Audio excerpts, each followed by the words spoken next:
Before a soldier can shoot to kill from any position under operational conditions, he must first perfect his marksmanship skills by shooting at clearly defined targets in conventional positions on the range.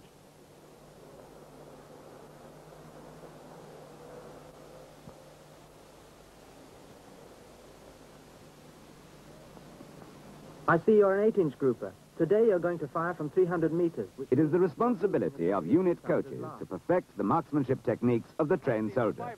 Load.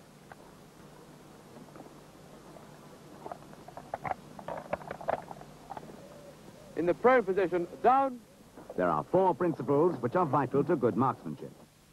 The position and hold of the firer must be firm enough to support the rifle. The rifle must point naturally at the target without physical effort. Sight alignment must be correct.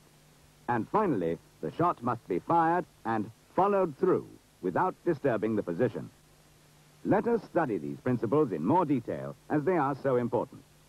First, position and hold. The rifle must fit the firer. Its butt length must allow him correct eye relief when sighting and also enable him to grip correctly with the forward hand. Butts are available in extra long, long, normal, and short fittings. The position of the firer, whether long, short, or tall, is designed to give maximum support to the rifle. Stability is achieved by contact with the ground.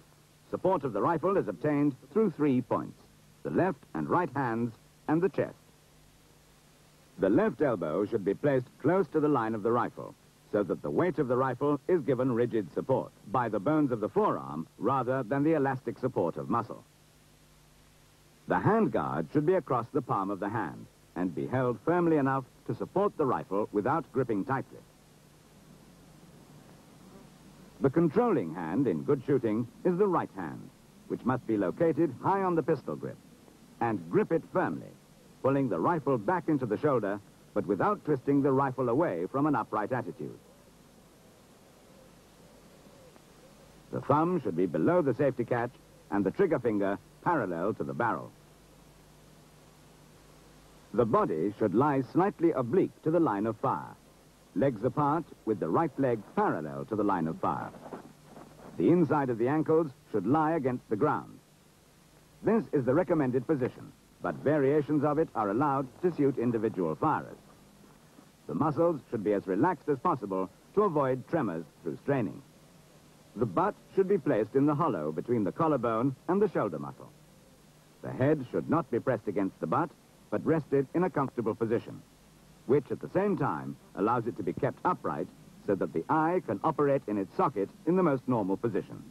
The distance between the eye and the rear sight aperture is called eye relief and should be between 1.5 and 2 inches. This can be altered by adjustments to the firer's position. Until the firer automatically adopts the correct position and hold, he will have to concentrate to do so, or it will have a bad effect on his shooting.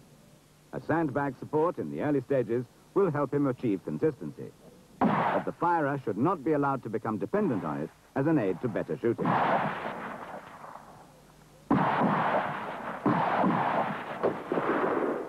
Coaches should look for the following common faults in the firer's position and hold, and the effect they will have on shooting.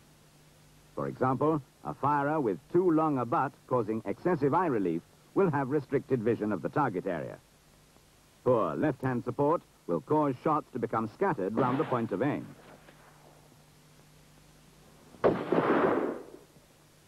If the left hand grips the rifle too hard, it can cause the group fired to spread laterally across the target. The left elbow, positioned too far from the line of the rifle, can cause the group to become strung low and right of the point of aim. Tense muscles to obtain steadiness will cause tremors to set in, which make aiming more difficult. The butt must fit into the hollow between the collarbone and the shoulder muscle. If it doesn't, the butt may slip on firing, causing a lateral throw of shots to the right.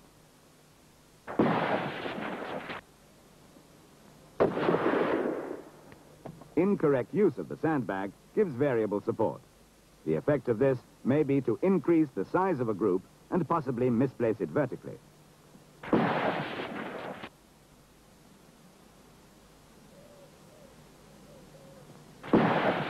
The second principle in marksmanship is natural pointing. The rifle should always be treated as an extension of the firer's body. Thus, if the body is correctly positioned, the rifle should point naturally without any straining at the target. If any strain is needed to point the rifle at the correct aim, it will result in the bullet being displaced from the aim at the moment of firing. Rifle movement can never be eliminated completely. The firer should adopt a position that points naturally at the target and avoids straining. This will help to eliminate any inconsistencies in the rifle's movement. Testing and adjusting the position is taught in basic recruit training. Final check, bring the rifle down to the rest position. Now close both eyes and bring the rifle back up to an aiming position. Once you've done this and it feels steady, open the right eye and look to the sights. Watch.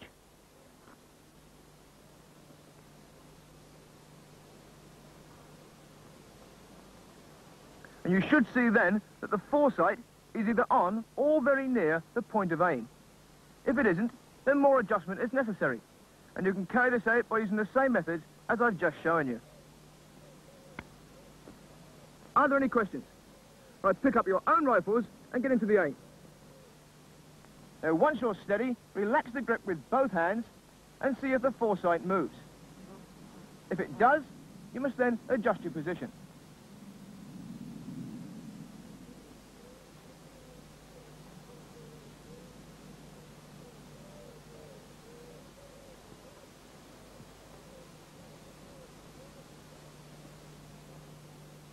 It is particularly important to point naturally when engaging snap targets.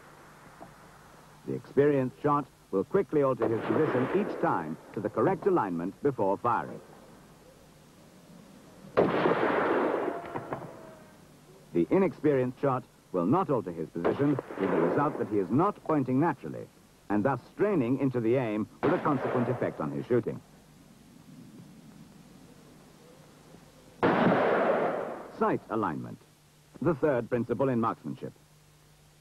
The points to be aligned are the eye, the center of the back sight aperture, the central point of the tip of the foresight, and the point of aim on the target.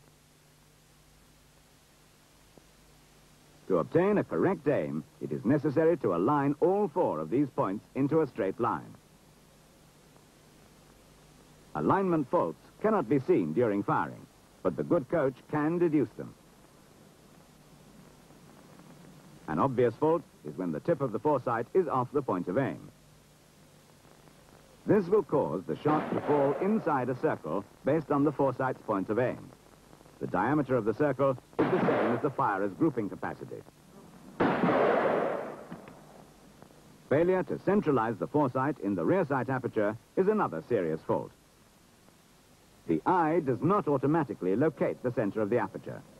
It requires concentration to do so consistently. A correct eye relief of between 1.5 and 2 inches will help in correct sight alignment and in selecting the center of the aperture. This is the result of failure to centralize the foresight in the rear sight aperture. The effect increases in proportion to the range, and few firers realize they are making this error. The correct point of focus is essential to correct sighting. The eye of the firer cannot focus simultaneously on the tip of the foresight and the target. If focused on the target, the foresight becomes blurred and may be displaced from the center of the aperture, with the results that have been shown. The foresight must be sharp, so that any alignment errors are the less serious ones of foresight placement on the target. The introduction of the suit sight, in which an inverted aiming point representing the foresight is enclosed within an optical sight, goes some way to eliminating the critical alignment between the foresight and rear sight aperture on standard sight. It also eliminates the errors of incorrect focus, because everything is in a fixed focal plane.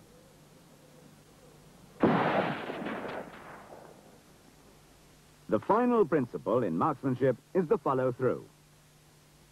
Breathing is a natural function, and as the lungs fill and empty, they cause body movement. The whole breathing cycle takes approximately 5 seconds, during which the lungs are neither completely filled or emptied. After breathing out, there is a natural pause which can be utilized to allow shot release without movement. Before using this pause, the firer should breathe in and out deeply, at least once, to oxygenate the body to assist concentration during the breathing aiming pause, which should not exceed 7 seconds. This is breath control in practice.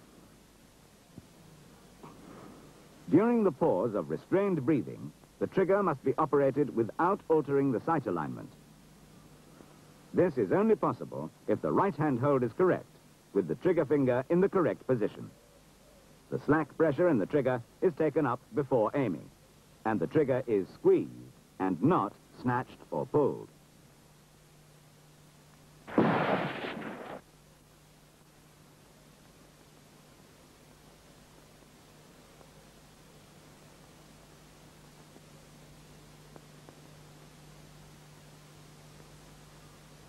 The squeezing pressure must be graduated so that while aiming is correct, it can be increased. If aiming is disturbed, pressure can be held and increased only when the correct aim is retaken.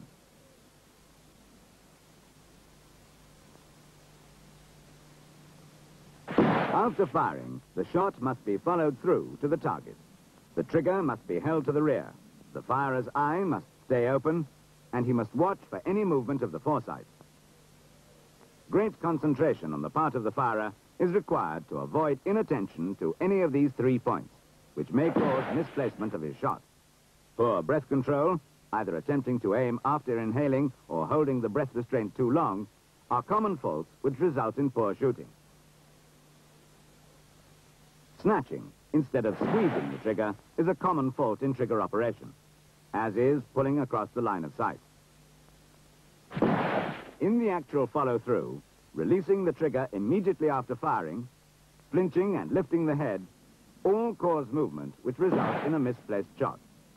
Flinching is often caused by eye relief being too small, the result of a short-fitting butt. Raising the head is usually done in enthusiasm to see where a shot has gone. Remember, the key to good marksmanship is correct position and hold, natural pointing, correct sight alignment, and correct follow-through. There are no shortcuts to a good shooting technique. Practice and intelligent coaching are vital if marksmanship skills are to be mastered and perfected. They should not only be practiced in the prone position, but also in the kneeling and standing position against fleeting targets. Only then can a soldier be expected to shoot to kill from any position under operational conditions.